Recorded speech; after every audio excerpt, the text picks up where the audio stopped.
Isang newly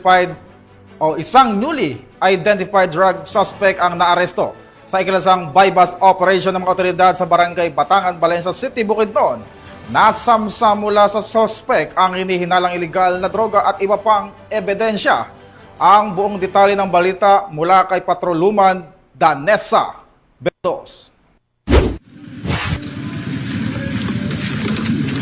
Arestado ang isang newly identified drug suspect sa sinagawang joint bypass operation ng City Drug Enforcement Unit, Bukidnon Provincial Intelligence Unit, katuwang ang mga kapulisan ng Valencia City Police Station sa Barangay Batangan, Valencia City, Bukidnon. Kinilala ni Police Lieutenant Colonel Brian M. Panganiban, officer in charge ng Valencia CPS, ang drug suspect na si alias Soy Soy, 21 taong gulang, lalaki, isang laborer at residente ng Barangay Mailag, Valencia City, Bukidnon.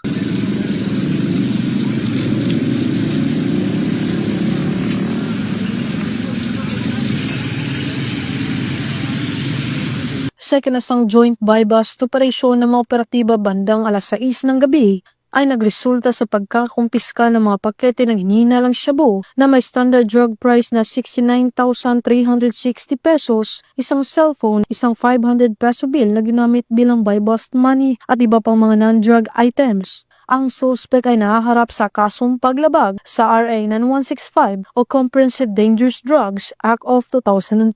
Mula dito sa Camp Capistrano, Gusa, Cagayan de Oro City, ako ang inyong Police News Network correspondent, Patrolwoman Danessa Bendos, alagad ng batas, tagataguyod ng Balitang Pulis.